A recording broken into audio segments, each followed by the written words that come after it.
The city buzzed with its usual chaos, cars honking, people rushing, and the faint hum of distant conversations blending into a symphony of urban life. Ethan Carter, dressed in an immaculate navy blue suit that screamed success, moved through the crowd like a man on a mission. His polished leather shoes clicked against the pavement as he strode toward another high-stakes meeting. To anyone watching, Ethan was the epitome of achievement, a self-made millionaire who had clawed his way to the top with relentless determination. But beneath his confident exterior lay a man burdened by loneliness, though he would never admit. As Ethan passed by a small park tucked between towering skyscrapers, something unusual caught his attention. Amidst the flurry of pedestrians, a frail woman stood out like a splash of color on a gray canvas. Her clothes were worn and patched, her hair tangled and streaked with gray. She clutched a tattered blanket around her shoulders, shielding herself from the crisp autumn breeze. Most passers-by ignored her or gave her a wide berth, but there was something about her presence that made Ethan pause. Her eyes locked onto his, and for a moment, time seemed to slow. They weren't the desperate eyes of someone begging for change. Instead, they held a warmth and familiarity that unsettled him. Before Ethan could process what was happening, the woman stepped forward and wrapped her arms around him in a tight embrace. The sudden contact startled him and he instinctively stiffened, unsure how to react. "You're my son," she whispered softly, her voice trembling with emotion. "I've waited so long to see you again." Ethan pulled back abruptly, his brow furrowing in confusion. He studied her face, searching for any trace of recognition, but nothing came to mind. This woman was a stranger to him, or at least that's what he told himself. Still, her words lingered in the air, heavy with meaning. "I think you have the wrong person," Ethan said firmly, taking a step back. His tone was polite but distant, the same one he used when dealing with persistent salespeople or unwanted attention. He wasn't unkind, but he also didn't want to encourage this bizarre encounter. But the woman didn't waver. Instead, she reached into the pocket of her coat and pulled out a faded photograph. With trembling hands, she held it up, for him to see. It was a picture of a young boy no older than 6 sitting on a swing with a bright smile. Behind him stood a woman who bore a striking resemblance to the figure before him now, though younger and healthier. "That's you," she said, pointing to the boy in the photo. "And that's me. I'm your mother." Ethan felt a chill run down his spine. Memories of his childhood were hazy at best. He had grown up in foster care after being abandoned as a toddler. The details of his early years were shrouded in mystery, and he had long since stopped wondering about them. Yet here was this woman, claiming to be the very person he had erased from his thoughts. "I don't know who you are," Ethan replied, his voice steadier than he felt. "But I need to go." He turned to leave, eager to put distance between himself and this unsettling situation. But as he walked away, he couldn't shake the feeling that her eyes were still on him, filled with a mixture of hope and sorrow. For reasons he couldn't explain, those eyes stayed with him long after he disappeared into the crowd.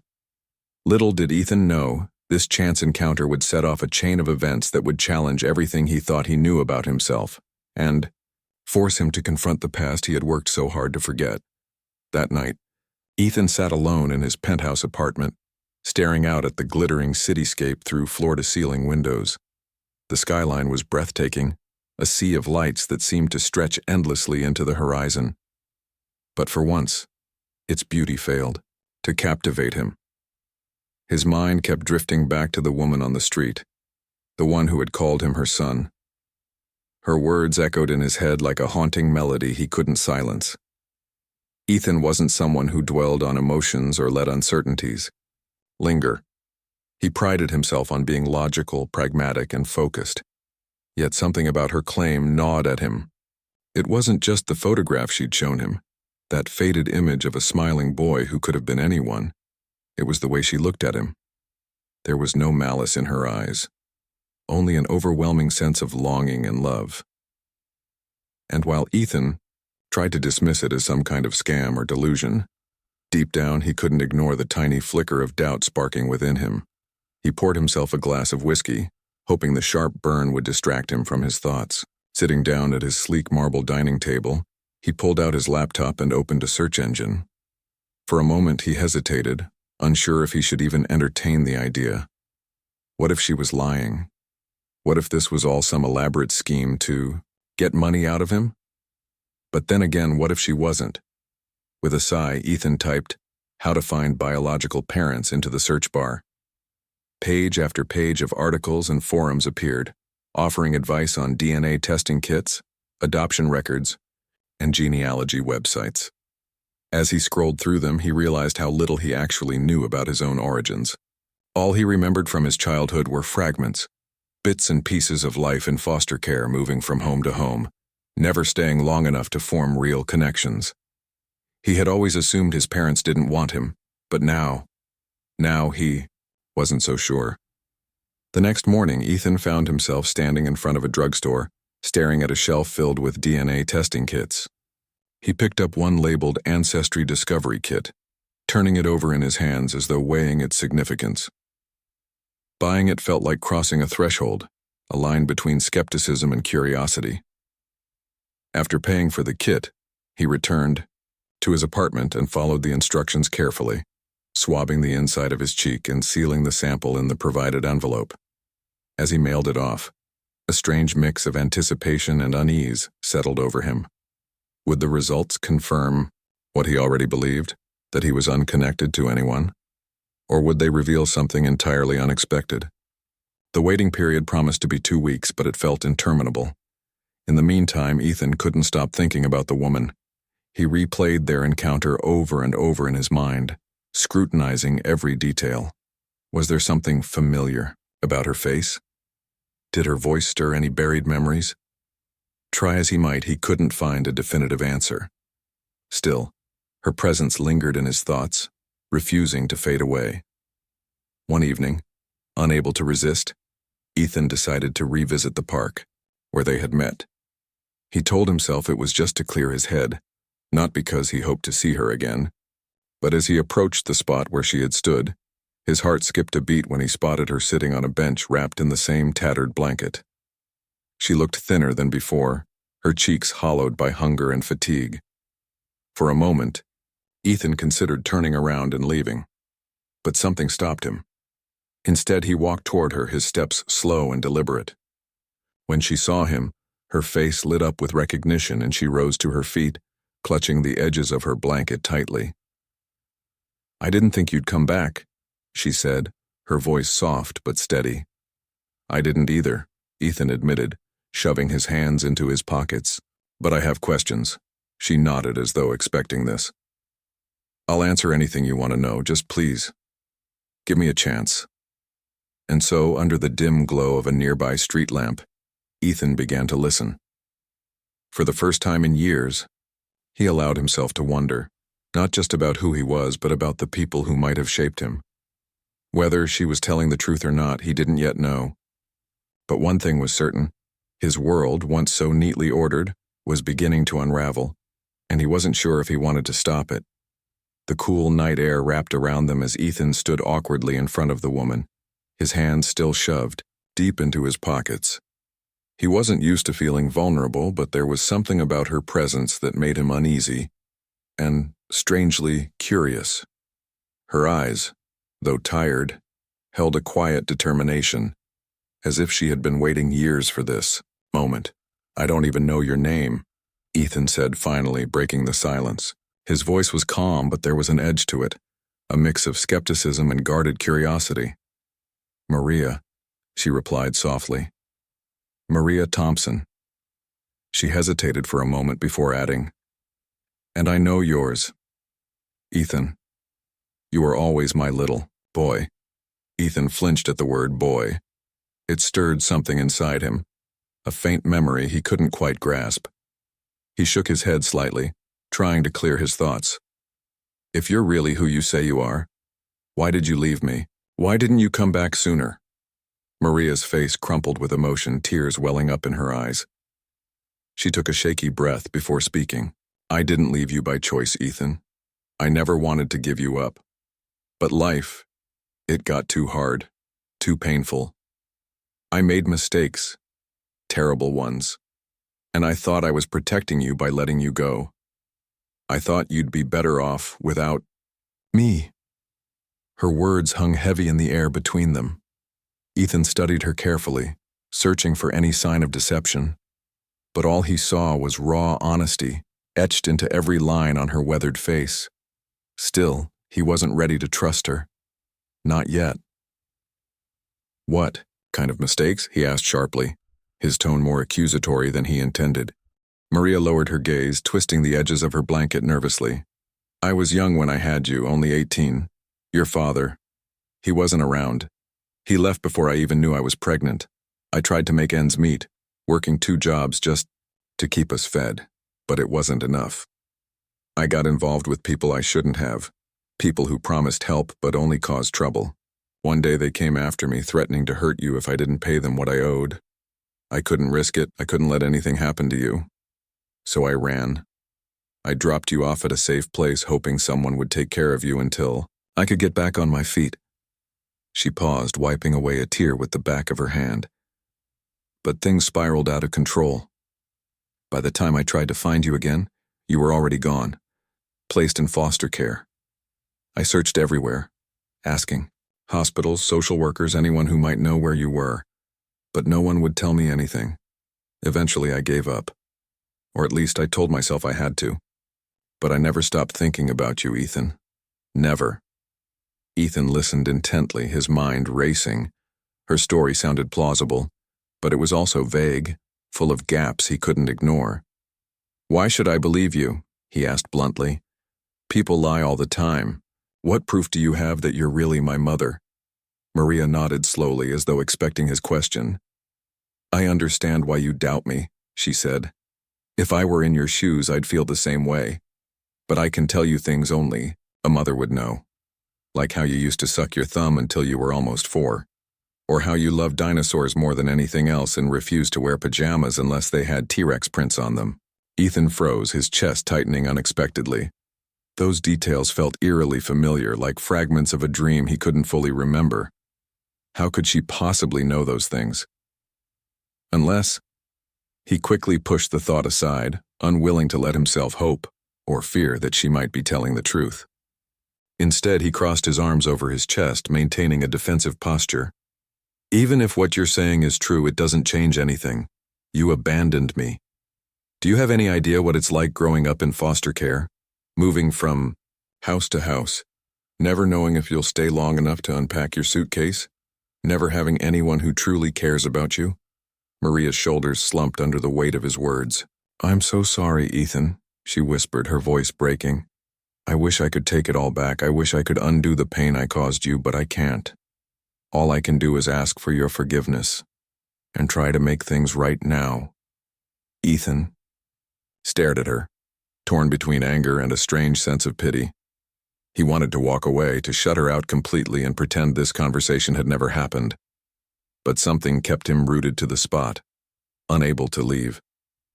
Maybe it was the desperation in her voice or the way she looked at him, as if he were the only thing keeping her tethered to the world. Whatever it was, it made him hesitate. Finally he spoke, his voice quieter but still firm. "I sent off a DNA test yesterday. If it proves you're lying, I never want to see you again. But if it turns out you're telling the truth..." He trailed off, unsure how to finish the sentence. The idea of having a mother, a real one, was both terrifying and tantalizing. Maria nodded, her expression filled with gratitude. "Thank you for giving me a chance," she said simply. "That's all I'm asking for." As Ethan walked away from the park that night, his mind buzzed with conflicting emotions. He didn't know whether to trust Maria or dismiss her entirely. But one thing was certain. The answers he sought were closer than ever, and once they arrived, nothing would ever be the same again. The days that followed were some of the longest Ethan had ever experienced. For a man who thrived on control and precision, waiting for the DNA test results felt like being trapped in limbo, a state of uncertainty he couldn't escape no matter how hard he tried. He buried himself in work, poring over spreadsheets, attending meetings and signing contracts, but his mind kept wandering back to Maria. Her face haunted him during quiet moments, her voice replaying in his head like an old song he couldn't turn off. At night, sleep eluded him. He would lie awake, staring at the ceiling as questions swirled through his mind. What if she really was his mother? How would that change things? Would it be possible to forgive her after all these years? Or would knowing the truth only deepen the wounds of his past? These thoughts tangled together, leaving him restless and uneasy. To distract himself, Ethan threw himself into helping others, something he rarely did. On a whim, he visited a local shelter where Maria had mentioned staying, briefly after losing her job. He didn't tell anyone why he was there. Instead, he volunteered quietly, serving meals and listening to stories from people whose lives had been derailed by circumstances beyond their control. Many of them reminded him of Maria, their eyes carrying the same mix of resilience and despair. It wasn't charity that drove him, it was curiosity. He wanted to understand how someone could fall so far and still hold on to hope. One evening, while organizing supplies at the shelter, Ethan struck up a conversation with a volunteer coordinator named Clara. She was warm and approachable, with a knack for putting people at ease. When she asked what brought him there, Ethan hesitated before answering. "I'm looking for answers," he said cryptically. "About someone I met recently. Someone who claims, well, let's just say it's complicated." Clara smiled gently. "Life usually is. But sometimes the hardest questions lead us to the most important truths." Her words stayed with him long after they parted ways. They weren't profound or groundbreaking, but they resonated deeply. Maybe this whole situation wasn't just about proving Maria right or wrong. It was about understanding himself better, too. As the 2-week mark approached, Ethan grew increasingly anxious. Each morning he checked his email obsessively, refreshing the page every few minutes. Finally, on the 14th day, a notification popped up. "Your ancestry results are ready." His heart pounded as he clicked the link, his hands trembling slightly. The screen loaded slowly, each second stretching into eternity. When the results appeared, Ethan's breath caught in his throat. There it was, written in black and white. Match found, close family relationship, likely parent. The report included percentages and explanations, detailing genetic markers and shared ancestry, but Ethan barely registered any of it. All he could focus on was the confirmation. He and Maria were related. She was his mother. For a moment he sat frozen, staring at the screen without blinking. A wave of emotions crashed over him. Shock, disbelief, anger, and something else he couldn't quite name. Was it relief? Sadness? Hope? He didn't know. All he knew was that his life had changed forever. Ethan grabbed his coat and headed outside, needing fresh air to clear his head. As he walked aimlessly through the city streets, his phone buzzed repeatedly with emails and notifications. Business partners, clients, and colleagues were trying to reach him, but he ignored them all. This revelation took precedence over everything else. Eventually, his feet carried him to the park where he'd first met Maria. He half expected her to be there, sitting on the same bench, waiting for him. But when he arrived, the spot was empty. Disappointment washed over him, though he wasn't sure why. Hadn't he expected this outcome all along? Why did it feel so overwhelming now? As he stood under the dim glow of a street lamp, Ethan realized something crucial. The test results didn't answer all his questions. They only raised new ones.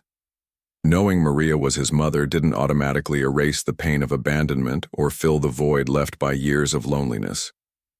It simply opened the door to a new chapter, one filled with uncertainty, possibility, and perhaps even redemption. He pulled out his phone and dialed the number Maria had given him days earlier. After a few rings, she answered, her voice hesitant, but hopeful. "Ethan, it's me," he said, his tone measured but not unkind. "We need to talk." On the other end of the line, Maria exhaled shakily. "Okay," she whispered. "When?" "Tomorrow," Ethan replied. "Meet me at the cafe near the park at noon." As he hung up, Ethan felt a strange mix of apprehension and resolve. Tomorrow would bring clarity, or at least the beginning of it. Whatever happened next, one thing was certain. He couldn't run from the truth anymore. The next day, Ethan arrived at the cafe 15 minutes early. He chose a table near the window, where soft sunlight filtered through gauzy curtains, casting warm patterns on the wooden floor. Despite the cozy atmosphere, he felt anything but relaxed. His fingers drummed nervously against the tabletop as he sipped his coffee, glancing toward the entrance every few seconds. Maria appeared right on time, her steps hesitant as she scanned the room. When she spotted him, her face lit up with cautious optimism. She approached slowly, clutching a small bag in one hand and wearing a sweater that looked slightly too big for her frame. Ethan gestured toward the seat across from him and she sat down, folding her hands tightly in her lap. "Thank you for coming," Maria began, her voice trembling slightly. "I wasn't sure if you'd call." "I said I would," Ethan replied, evenly, though his tone lacked warmth. He leaned back in his chair, studying her carefully. Now that he knew the truth, or at least part of it, he couldn't help but notice the resemblance between them. Her eyes mirrored his own, and when she smiled faintly, he saw echoes of himself in the curve of her lips. "I imagine you have questions," Maria continued, her gaze fixed on him. "Ask me anything, I'll tell you everything I know." Ethan nodded, taking a deep breath before diving in. "Start from the beginning. Tell me about my father." "Who was he?" Maria sighed heavily as though steeling herself for what she was about to say. "His name was Daniel. We met when we were teenagers, both working summer jobs at a local diner. He was charming, funny, and full of dreams. I fell for him quickly, but looking back, I realized now that he wasn't ready for responsibility. When I told him I was pregnant, he promised to stand by me, but as soon as things got tough, he disappeared. I never heard from him again." Ethan frowned, processing this information. "So you raised me alone?" "For a while, yes," Maria admitted. "But like I told you before, life became unbearable. I worked long hours at minimum wage jobs, barely making enough to cover rent and food. And then I made mistakes, bad ones, that put us both in danger. That's why I left you at the hospital. It was the hardest decision I've ever had to make." "And after that?" Ethan pressed, his voice tight. "What did you do? How did you end up homeless?" Tears welled up in Maria's eyes and she wiped them away quickly. "After I lost you, I spiraled. I turned to drinking, hoping it would numb the pain, but it only made things worse. I lost job after job, apartment after apartment. Eventually, I hit rock bottom. For years, I lived on the streets, ashamed to even think about finding you. I didn't feel worthy of being called your mother." Her vulnerability struck a chord in Ethan, though he tried to suppress it. Hearing her recount her struggles humanized her in a way he hadn't anticipated. Still, he couldn't let go of the anger simmering beneath the surface. "Why didn't you try harder to find me once you got clean?" he asked sharply. "You said you searched for me, but it sounds like you gave up pretty easily." Maria flinched at his accusation, her shoulders slumping. "I did try, Ethan, but every lead I followed ended in dead ends. Social services wouldn't give me information because I wasn't listed as your legal guardian anymore. Foster care records were sealed, and without resources or connections, I couldn't break through. By the time I finally tracked down the hospital where I left you, you were already gone. They wouldn't tell me where you'd been placed." She paused, her voice breaking. "I spent nights crying myself to sleep, wondering if you hated me, if you thought I abandoned you without a second thought. But I never stopped loving you, Ethan. Never." Ethan stared at her, conflicted. On one hand, her story rang true. It explained why he'd grown up feeling unwanted and unloved. On the other hand, her choices had shaped his entire life, leaving scars that still lingered. Forgiveness didn't come easily, especially when the wounds ran so deep. "What about now?" he asked after a long silence. "What do you want from me?" Maria shook her head firmly. "I don't expect anything, Ethan. Not your forgiveness, not your money, nothing. All I want is a chance to get to know you, to show you that I'm not the same person I used to be. Whether you choose to let me into your life is entirely up to you." Her words hung in the air, heavy with sincerity. Ethan looked away, wrestling with his emotions. Letting her back into his life meant opening himself up to potential heartbreak, and trust didn't come naturally to him. Yet despite everything, he couldn't ignore the flicker of hope stirring within him. Maybe, just maybe, this could be an opportunity to heal old wounds and build something new. "I need time," Ethan said finally, his voice softer than before. "This is a lot to process, but I'll think about it." Maria nodded, relief washing over her face.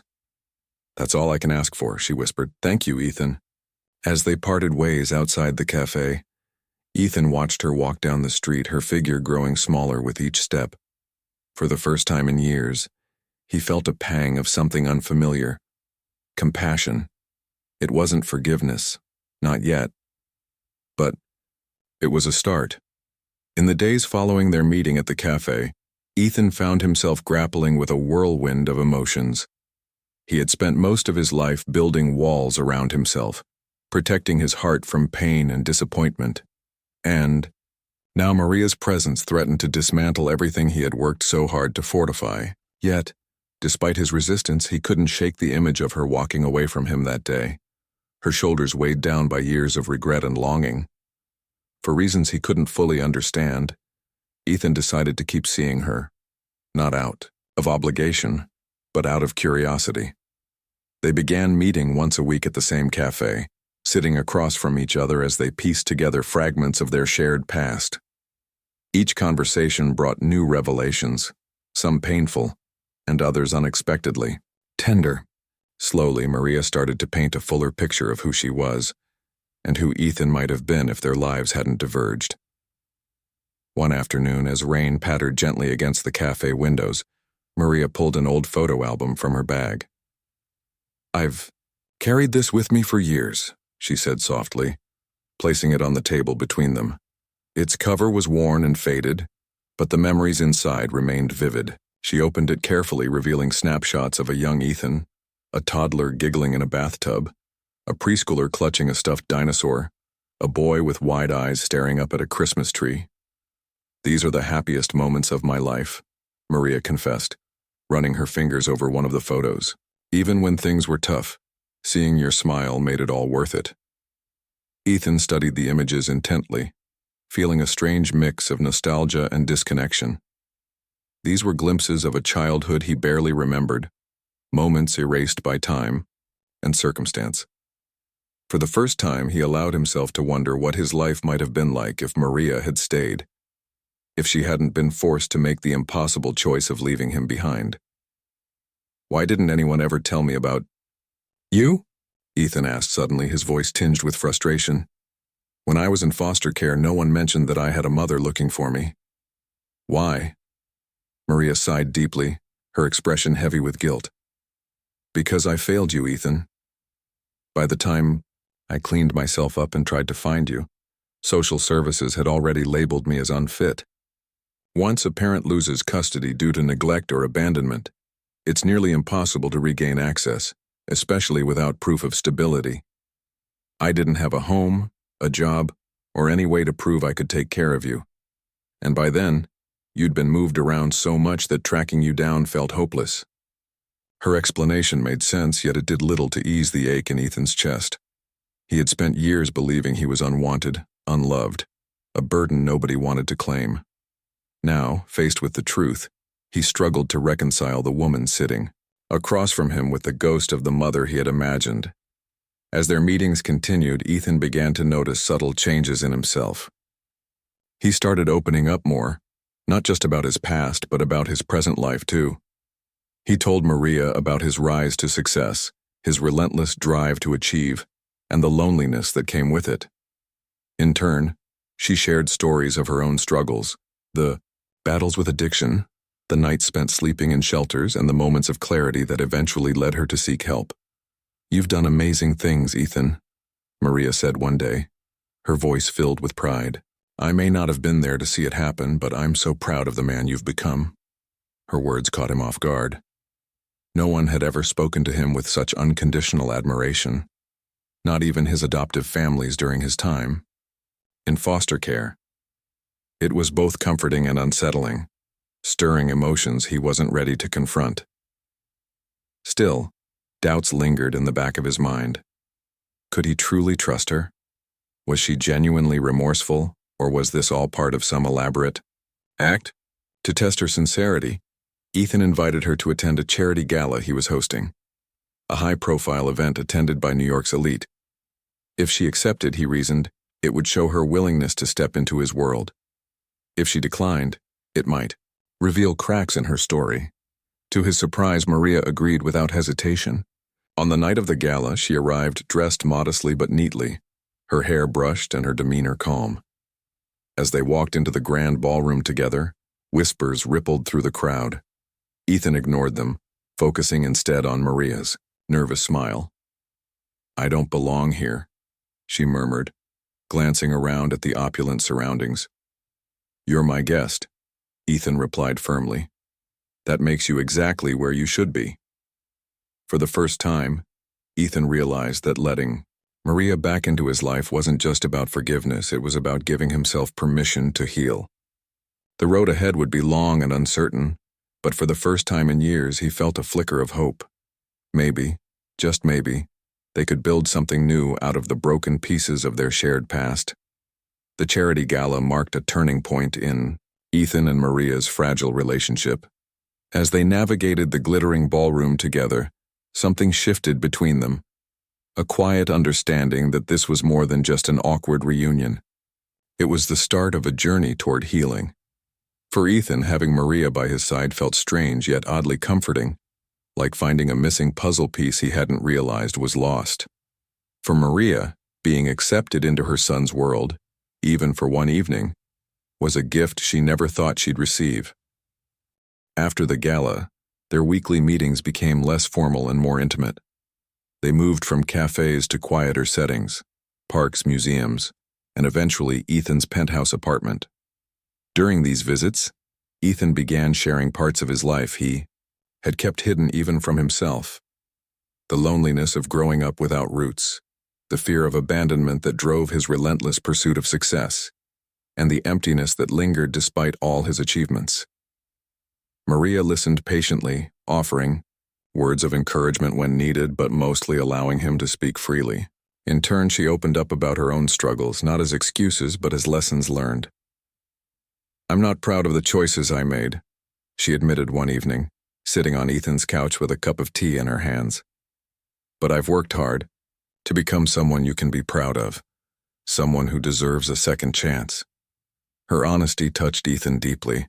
Over time, he found himself softening, not because he forgot the pain she had caused, but because he began to see her as human. Flawed, yes, but also resilient and determined to make amends. One day, while organizing his office, Ethan stumbled upon an old box filled with mementos from his childhood. Among the items was a small stuffed dinosaur, the same one Maria had mentioned during their first meeting. Holding it in his hands brought back faint memories of happier times, moments he had buried long ago. He showed it to Maria during their next visit, watching as tears welled up in her eyes. "You remember him?" she said softly, smiling through her tears. "His name was Rex. You wouldn't go anywhere without him." Ethan nodded, a lump forming in his throat. "I didn't think I remembered anything from back then, but I guess some things stuck." That moment felt like a breakthrough, a tangible connection to the past they had both been searching for. It wasn't perfect, and it didn't erase the years of separation, but it was enough to give them hope. As months passed, Ethan took another step toward reconciliation. He helped Maria secure stable housing. Using his resources and connections, he arranged for her to move into a modest apartment near his building. At first, she hesitated, fearing she might be imposing, but Ethan insisted. "You're my mother," he told her firmly. "Let me do this for you." Living closer allowed their bond to grow stronger. They spent weekends exploring the city, rediscovering joys they had missed out on together. Maria taught Ethan how to bake cookies using recipes from her childhood, while Ethan introduced her to modern conveniences like online shopping and streaming services. Their laughter filled rooms that had once felt cold and empty, creating new memories to replace the ones they had lost. Still, forgiveness wasn't immediate or complete. There were days when old wounds resurfaced, reminding Ethan of the void Maria's absence had left in his life. On those days, he would distance himself, retreating into work or solitude until he could process his emotions. But Maria never pushed him. Instead, she gave him space, trusting that he would return when he was ready. By the end of the year, Ethan realized something profound. Forgiveness wasn't about forgetting the past. It was about choosing to move forward. When he looked at Maria now, he no longer saw the woman who had abandoned him. He saw a survivor, a fighter, and most importantly, his mother. On Christmas Eve, Ethan invited Maria to celebrate the holiday with him. Together, they decorated a tree, exchanged gifts, and shared a meal prepared with love. As they sat by the fireplace, wrapped in blankets and surrounded by twinkling lights, Ethan felt a sense of peace he hadn't known was possible. "I'm glad we found each other again," Maria said quietly, her voice filled with gratitude. "Me, too," Ethan replied, reaching over to squeeze her hand. "We still have a lot to figure out, but I think we're going to be okay." And for the first time in years, Ethan truly believed it. The road ahead wouldn't always be easy, but they would face it together as family.